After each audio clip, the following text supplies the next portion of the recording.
Code Monkeys, and welcome back to Superhero Month. Imagine, if you will, a world in which all young people with superpowers attend a special high school for future superheroes. Also, all the adults are either insane or idiots. Well, that, my friends, is Sky High in a nutshell. Released in 2005 by Walt Disney Pictures, the movie gave us a caricatured look at a unique concept. Starring Michael Angarano, Danielle Panabaker, and a whole host of well-known adult actors, the movie was met with mixed reviews at the time of its release. Some folks loved the movie for its lighthearted tone and unusual premise, while others criticized it for its formulaic nature and cheesy execution. But is it worth watching? Well, let's take a look and find out. Code Monkey, get up, get coffee. Code Monkey, go to job. Code Monkey, have boring meeting with boring manager Rob. Rob say Code Monkey very diligent, but his output stink. His code not functional or elegant. What do Code Monkey think? Code Monkey think maybe manager wanna write goddamn login page himself. Code Monkey not say it out loud. Code Monkey not crazy, just proud. Code Monkey like Fritos. Code Monkey like Tab and Mountain Dew.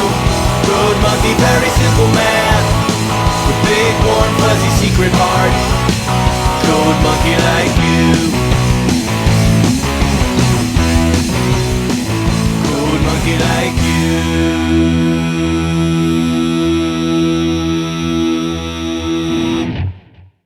The movie opens up over this motion comic style opening narration, which I actually enjoy the concept of. The exposition in this scene is a little bit blunt force, but it actually fits the comic book style of storytelling rather well. The main character of this movie is Will Stronghold, the son of Commander and Jetstream, Earth's greatest superheroes.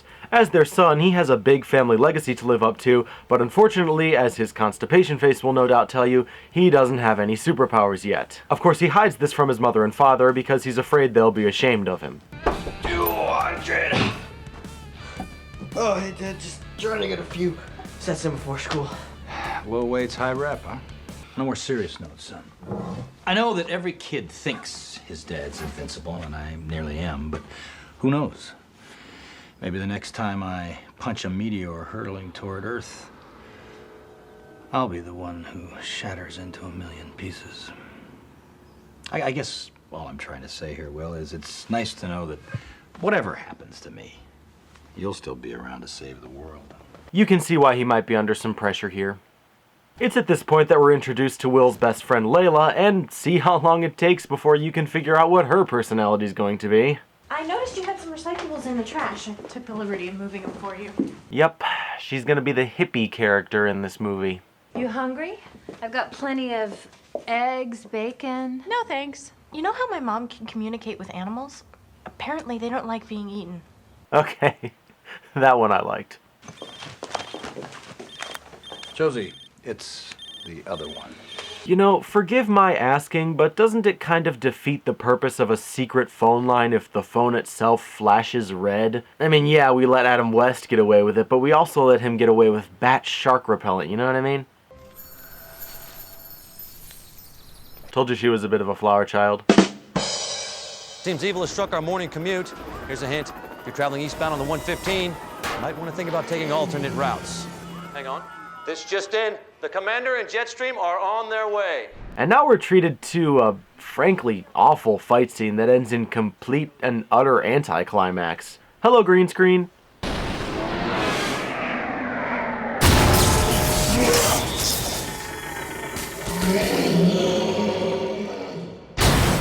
Oh, and the robot goes down! Crushing dozens of people in the process. Oh, the humanity! I know it's just our first day, but I already can't wait to graduate and start saving mankind. And womankind. And animalkind. Oh, God, just shut the hell up. I seriously can't sit through an entire movie of this. So the two of them get on the bus, and now it's time to meet the best character in the entire movie, Ron Wilson, bus driver. What's your name, freshman? Will Stronghold. The son of the Commander and Jetstream? Everyone, it's Will Stronghold, son of the Commander and Jetstream. Harry Potter! Excuse me, madam. You two, up. The seat behind Ron Wilson belongs to Will Stronghold. It would be an honor. No, it's fine. You don't have to. No, I want to. You're third generation, man. Magenta, get up. Why? He only needs one seat. So he can sit with his girlfriend. Layla? No, she's just my friend. Yeah, totally. He's like my brother. Oh, come on, turn it down a notch, Layla. Getting back to awesome characters, Ron Wilson bus driver's job is to transport all these young superheroes to Sky High, the floating superhero high school. Now, I'm sure you're wondering how it is that a bus is capable of getting to a high school up in the clouds, and to answer that, I'm gonna turn it over to Ron Wilson, bus driver. That's everyone.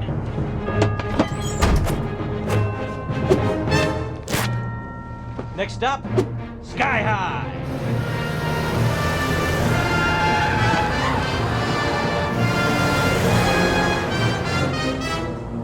Where are we? Hang on back there. We're going off-road.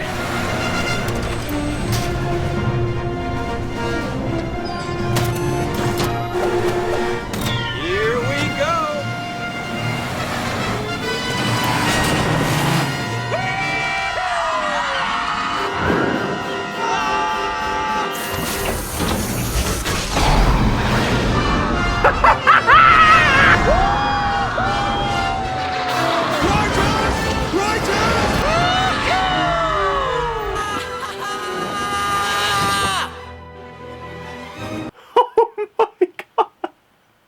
That was the coolest thing I've ever seen! Why didn't I ever get to go to school in a rocket bus? Freshman. So we get a bit of an exposition dump about the anti-gravity device that keeps the school in the air, but as long as it's coming out of this guy, I don't really care. There she is, Sky High. Kept aloft by the latest in anti-gravitational propulsion. Okay, maybe I care a little bit. I mean, out of all the things to tell them about the school, you specifically mention the anti-gravity device?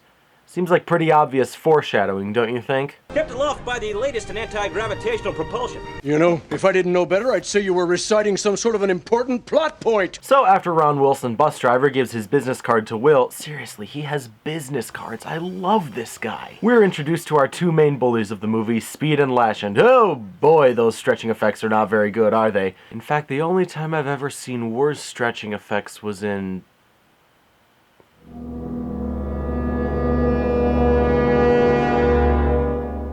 No. Another time. That's for next year. I must say though, I do appreciate that the guy with super speed breaks away from the typical trope of the super skinny sprinter build. It's a refreshing change since you never really see fat characters who have super speed. Well, actually there was this one time where the Flash got really fat and, you know, never mind. Okay, guys. Very funny. I'll take over from here. Hey, everybody. I'm Gwen Grayson, your student body president. I know you're all going to love it here at Sky High. I know I have. I've just had the greatest experience I've made. Villain. I'm sorry, but would they really focus in on this girl as a love interest so immediately if she wasn't going to be the antagonist of the story? She's going to get between Will and Layla, so of course that means she's evil. This is the kind of script you could write in your sleep. And you've got to love how Will immediately becomes oblivious to the world around him the moment he lays eyes on this girl. Does anybody in the world actually act like this in the presence of a beautiful woman? You really have to ask? I really gotta be more careful with my open-ended rhetorical questions around here. So before they can begin their schooling, they're informed by the principal that they have to attend a special gym class called Power Placement. Power placement? Sounds fascist. Shut up. Power Placement is kind of like the sorting hat ceremony combined with the mortal peril of a demolition derby. That class is run by— holy crap, is that Bruce Campbell? Awesome! My name is Coach Boomer. You may know me as Sonic Boom. You may not. Here's how power placement is going to work. You will step up here and show me your power. And yes, you will do so in front of the entire class. I will then determine where you will be assigned, hero or sidekick. Now, every year there are a few students, or as I like to call them, whiner babies, who see fit to question and to complain about their placement. So let's get one thing straight. My word is law. My judgment is final. So there will be no whiner babies. Seriously, you have got to love the character of Coach Boomer because everybody knows a gym teacher like this. You know, the one who had the chance to become a big-time athlete but could never quite make it there, so he spends all his time being sarcastic and hyper-authoritative to his students. It's just fantastic. You, what's your name? Larry. little Larry. Get up here. What's humiliating him in front of everyone going to prove? This is so unfair. If life were to suddenly get fair, I doubt it would happen in high school. Words to live by.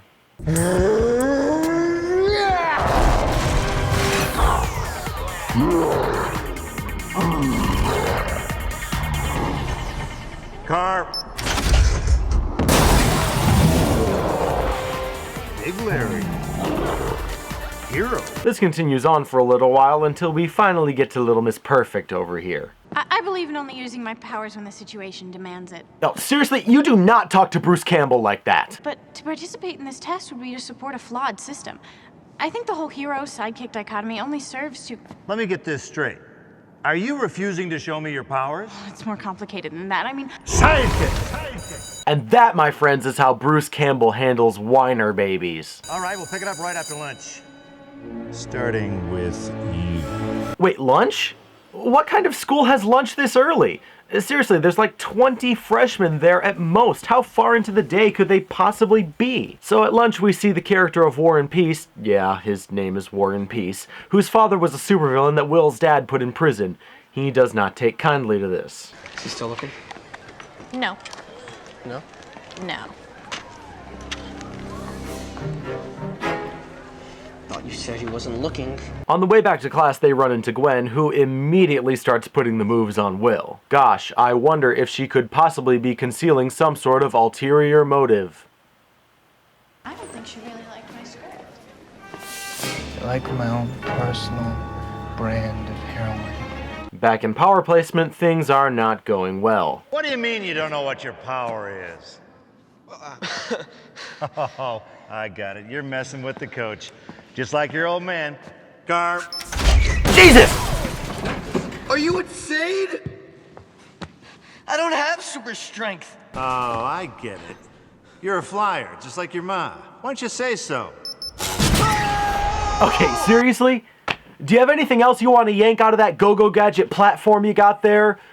Can opener, coffee grinder, fully functioning toilet? So Will is stuck in sidekick class, and he goes to see the school nurse, played by Cloris Leachman, one of my favorite performances in the entire movie. The kids who get bit by radioactive insects or fall into a vat of toxic waste, their powers usually show up the next day.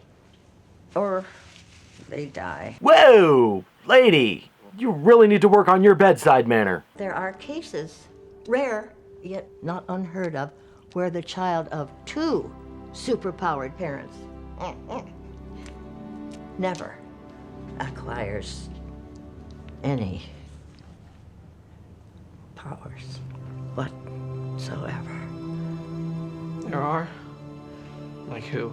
Well, I know of only one. Ron Wilson, bus driver. There he is. Yup, that's what happened to Ron Wilson, bus driver. He's a squib. You just have to admire his tenacity. Later that night, Will's dad takes him down to the family's secret lair for the very first time. He tells Will about the first time he and his wife ever fought a villain together. Royal Pain's pacifier.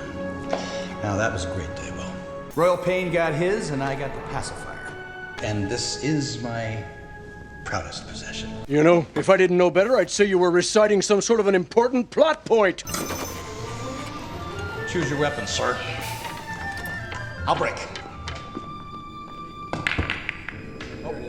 Yep, there's a supervillain watching through the robot eye. Little on the nose, if you ask me. The next day, they all meet their teacher. All-American boy. Oh, God, my eyes! Of course, nowadays,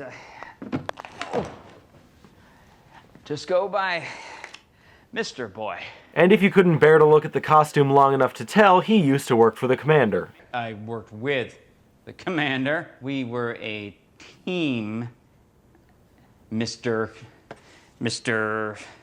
Stronghold. Stronghold. You Steve's son? Yeah. And he never mentioned me to you. Awkward. Okay, let me see if I can speed this up a bit. They go through some sidekick training, and then one night, Will tells his dad that he's a sidekick. His dad reassures him that he'll get his powers someday. Will stops Speed and Lash from bullying Ron Wilson, bus driver, and then it's lunchtime. Check this out. Whoa!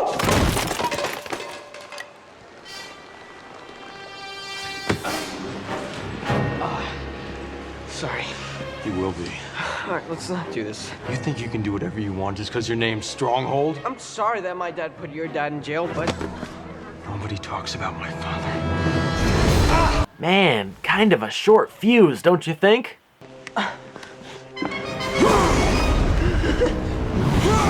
Jesus, dude, calm the hell down! Does this school not have a counselor or something? Where's your sidekick, sidekick? Right here. Yeah.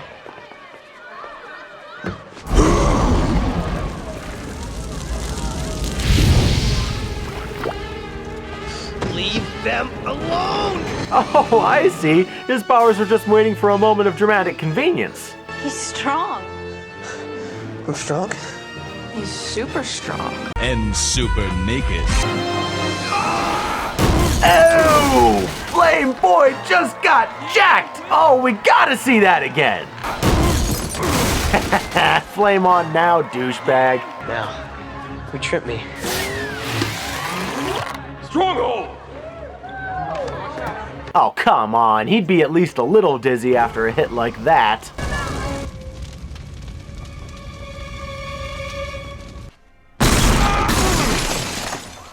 Really? Again!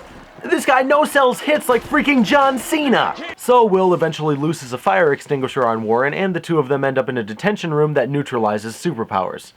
I have to ask though, if they've got the technology to neutralize people's powers, why don't they just put it in every room in the building except the gym? And it seems like they'd be able to avoid this kind of stuff a lot better. The next day, Will gets transferred to Hero class, where it turns out he has mad science with Gwen. She's rather eager to help him succeed. How did you do that? I'm a technopath. I can control technology with my mind. Wow, all I can do is punch stuff.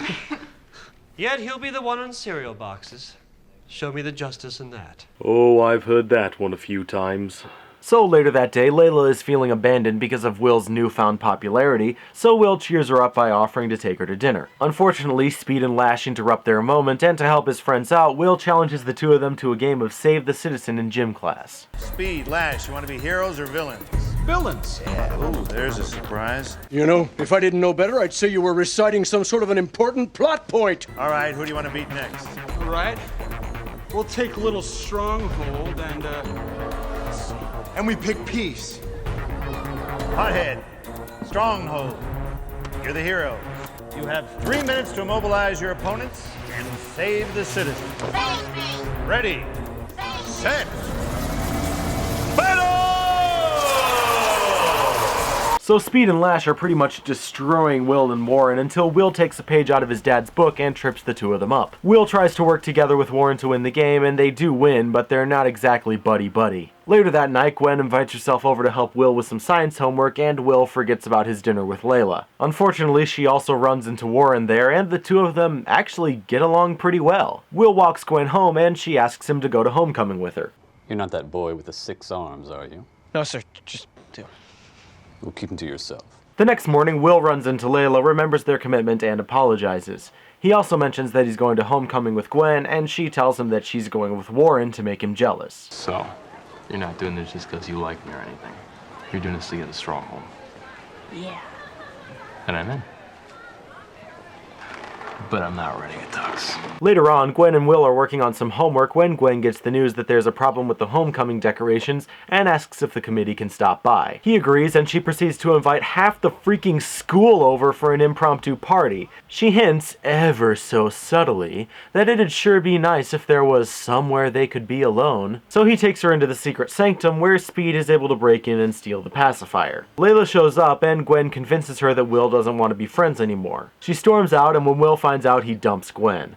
His parents show up and kick everyone out, and they figure that something's wrong when Will says he's not going to homecoming, but he refuses to talk about it. Later, he's at the Paper Lantern calling Layla and begging her to meet him there so they can talk. Warren is working there, and he gets straight to the point. Because we're only going together to make you jealous. Huh? Dude, you're so stupid. She's totally into you. Not after tonight. I wouldn't be surprised if Layla or any of the other guys ever want to talk to me again. Yeah. You must have been a real jerk. It doesn't matter what I do. I can't get him to stop talking to me. I like Warren. The next night, Will's parents head off to homecoming to receive the Hero of the Year award, and Will, while looking through his dad's yearbook, finds a picture of a girl in the science club who not only looks just like Gwen, but is also holding the freaking pacifier? Really? Okay, so there's this scene earlier in the film that establishes that Will's dad likes to look through his yearbook, and you're telling me that not once, not even once, did he ever notice that one of his old classmates was holding the weapon that he said was his most prized possession? The same classmate who inexplicably looks exactly like his son's new girlfriend? Kind of a stretch, don't you think? Then we cut back to the dance where Gwen makes her big reveal. And to mark this occasion, we planned a special tribute to the most powerful super being ever to walk the halls of Sky High. Me! Oh my god, Gwen's totally the villain. Who could have possibly seen such a thing coming? Royal Pain is a girl. Yes, I'm a girl, you idiot! How I ever lost to a fool like you, I'll never know. Now prepare to be pacified. Do you honestly think you can kill me with that little toy gun of yours? My dear Commander, who said anything about killing you? So he just stands there and takes the beam full in the chest? Why wouldn't he just move? And now she just flies straight at Royal Pain and right into the beam too? Earth's two greatest heroes, my ass! So yeah, all of the adults and most of the kids in the school are turned into babies, and the bullies lock everyone in. But our motley crew manages to escape, and Will hitches a ride to Sky High with the help of Ron Wilson, bus driver. Will meets back up with the group and apologizes just in time for the bullies to confront them. Isn't that sweet? I hate sweet. You guys are a part of this too. Why am I not surprised? Because this script is written with all the subtlety of a WWE sketch? Take care of Gwen. We'll handle these clowns. Oh yeah!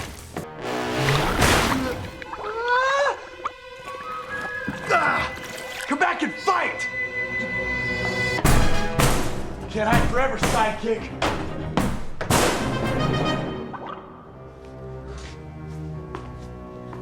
No way. Stinky Diver. Sucks for you. Sucks for you? Really? That's the best one-liner you could come up with, dude? I mean, how about something like, time to take the plunge, or now that's what I call a straight flush, or pipe down, rubber boy. Come on. I take you back, my dear Commander, to your senior year at Sky High. A time before anyone knew what a technopath was, so a brilliant but misunderstood girl named Sue Tenney was written off as a science geek and stuck in sidekick class. She hatched a plan, so daring, so visionary, to start her very own supervillain academy and raise a generation of heroes from scratch. As villains. Oh, blah, blah, blah. People were mean to me and I became a supervillain because everybody betrayed me. I'm fed up with this world. Get on with it! When the pacifier exploded, I wasn't destroyed. I was merely turned into a baby. Royal Pain wasn't my mother. Royal Pain is me! Oh my god. I made out with an old lady.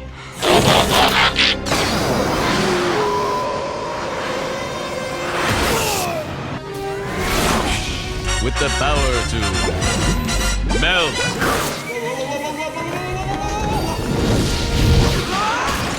Way to go, Popsicle. Okay, why is it that arcs of electricity pop out whenever she takes a hit? Is her whole suit just made of tasers? Big mistake.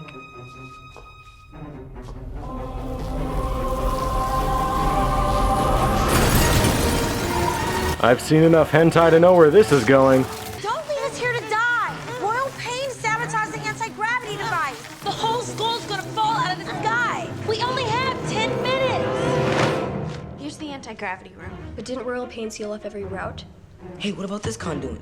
Yeah, right. You'd have to be like a rat to fit in there.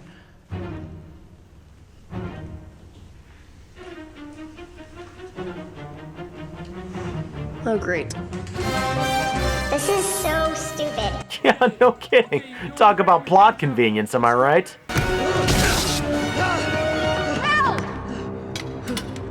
Welcome, punch!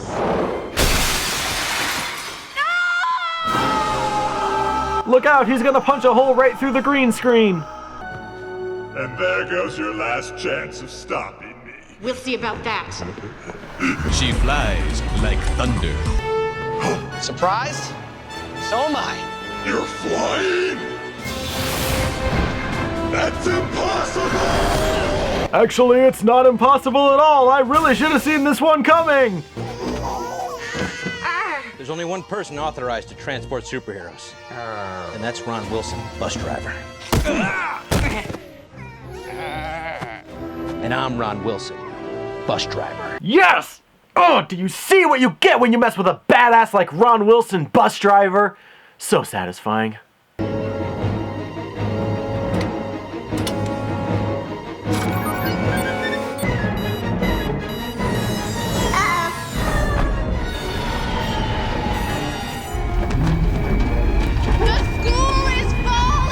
No shit, what was your first clue? So of course Magenta manages to cut the wire just in time, and Will flies the school back up to the sky. But there's still the small matter of everyone being babies. Perhaps I can be of assistance.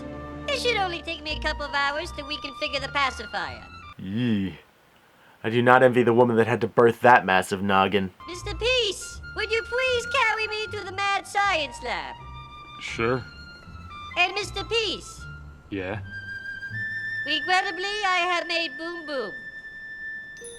So Will admits to his parents that he took Gwen into the sanctum, and that's how she got the pacifier. We all fell into Royal Pain's trap, but you defeated her. You saved Sky High. And everyone in her. I didn't do it by myself. Steve? Josie? Even though it appears Gwen only came up with this award as a way to lure you to the dance and your ultimate doom, still it's inscribed, so I'd be honored to accept this Hero of the Year award. But I'm afraid this doesn't belong to us. Belongs to them. The sidekicks. I mean hero support. Why don't we just call them what they really are, Josie?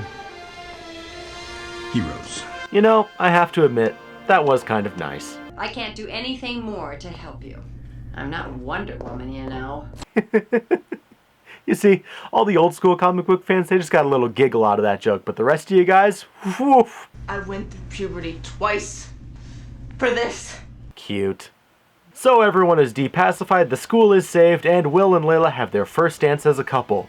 Or their first hover as a couple, whatever, it's sweet. Gwen and her gang got what they deserved. Now nobody wants to save the citizens. Relax, I'm just kidding. But they are getting to spend a lot of quality time together. So they're being held in a completely normal prison, and Royal Pain is allowed to keep her suit? Yeah, I see no ways that can backfire. And Ron Wilson, bus driver, fell into a vat of toxic waste. He now works for the mayor defending the city from giant robots. See, now that is justice right there. Rock on, Ron Wilson, bus driver. So in the end, my girlfriend became my arch enemy became my best friend, and my best friend became my girlfriend. But hey, that's high school. Yes, that's high school, all right. Completely typical experience all around. Well, Code Monkeys, that's Sky High. What's the verdict? I kind of love it. No, really. Yes, the movie is goofy and rather predictable, but it's not like most people would go into this thing expecting it to be grand Shakespearean storytelling, and it's not trying to be. True to most Disney live-action stuff, its goal is to be a harmless and enjoyable family flick, and in that regard it succeeds rather well. The movie is flashy and colorful, even if the special effects do look pretty cheesy from time to time, and even though the story is completely free of surprises, it does its job well, and I'd be lying if I said I didn't find it to be a pretty fun watch. The child actors generally do a good job, and the adult actors are clearly having tons of fun with their roles. It's the kind of movie that's just trying to have some creative fun, and I really enjoyed it. I'd even go so far as to say that it's one of the most watchable superhero movies I've ever seen. It may not be terribly complex, but what it lacks in depth, it more than makes up in charm, and I would give it a solid worth owning. Well, that's the final video of Superhero Month, Code Monkeys. Hope you all had some fun, and I'll see you next time when I think it'll be about time for me to talk about some other stuff. See you later.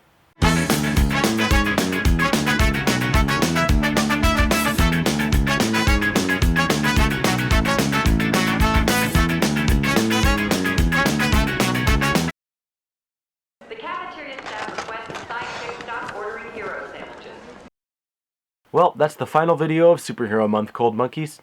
Cold Monkeys?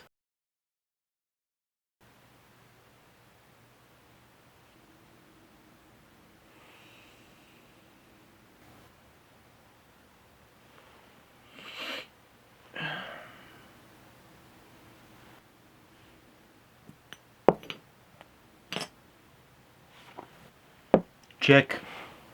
You know, you could at least act like this is difficult for you. Don't worry, you're improving. Yeah, well, maybe I'd be improving a little bit faster if I didn't have to play against an opponent with an IQ of 256. It's a distinct possibility. What's going on? Wait a minute. This looks familiar. That's right, Mr. Coda. This is the Shadow Realm. But we're not playing a shadow game. We are now. You catch on quickly. The two of you operate too well together for my taste. So now you've got to decide which one of you will be put out of commission. Enjoy the Shadow Realm. Okay, here's what we're gonna do. Jesse, we are not discussing this. Entropy, if anybody's gonna be able to get my soul out of the Shadow Realm, it's you. I said we are not discussing this! Entropy, listen to me. You'll figure it out. Get Matt's help if you need to. He's got more knowledge on the subject of magic than either of us. Jesse, don't do this. Jesse!